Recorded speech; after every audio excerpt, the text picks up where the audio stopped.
وہ ہم تمام ابھی نعت سن رہے تھے اور اللہ کے نبی صلی اللہ علیہ وسلم کی تعریف و توصیف سن رہے تھے.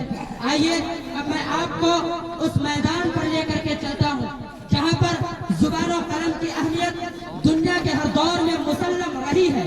زبان کی فصاحت و بلاغت ہر زمانے کے اندر، ہر دور کے اندر زبان کی فصاحت و بلاغت نے اپنا ڈنکا بجایا ہے. اب آپ کو حضرت موسیٰ علیہ السلام کا وہ واقعہ یاد ہوگا کہ حضرت موسیٰ علیہ السلام کی ایک دعا قرآن کریم کے اندر مشہور دعا ہے. حضرت موسیٰ علیہ السلام کی زبان پر لکنت ہونے کی وجہ سے انہوں نے دعا مانگی. بارگاہ الہی نے رب اشرح لی صدری ویسر لی امری واحلل عقدۃ من لسانی یفقهوا قولی واجعل لی وزیرا من اہلی ہارون اخی.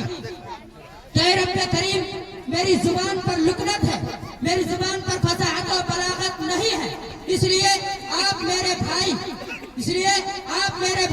حضرت ہارون علیہ السلام کو جو کہ میرے اہل میں سے ہے، آپ ان کو میرے اظہار نبوت میں مدد فرما دیجئے تاکہ ہم دونوں مل کر کے آپ کی خوب تعریف و توصیف بیان کریں گے.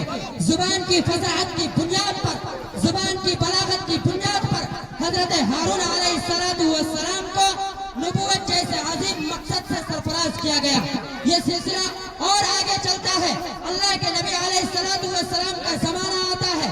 آپ نے ایک نام سنا ہوگا حضرت جعفر الطیار رضی اللہ تعالی عنہ کا، اور وہ واقعہ ہر ذی علم آدمی جانتا ہے کہ حضرت جعفر الطیار رضی اللہ تعالی عنہ نے حبشہ کے بادشاہ کے سامنے وہ پر اثر خطبہ پیش کیا، اور اس خطبے کا اثر نجاشی کے بادشاہ کے اندر اس کا اثر کیا ہوا. کسی شاعر نے کیا خوب کہا تھا کہ خطابت وجد میں آئے تو پھر ہتھیار بن جائے، خطابت وجد میں آئے تو پھر ہتھیار بن جائے، کبھی نیزہ کبھی خنجر کبھی تلوار بن جائے.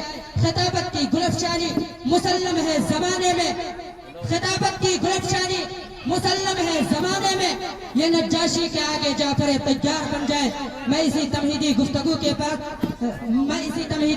کے بعد حضرت مولانا امتیاز صاحب سے گزارش کرتا ہوں کہ آپ تشریف لائے اور اپنی قیمتی باتوں سے ہم سامعین کو محظوظ و مستفیض فرمائیں.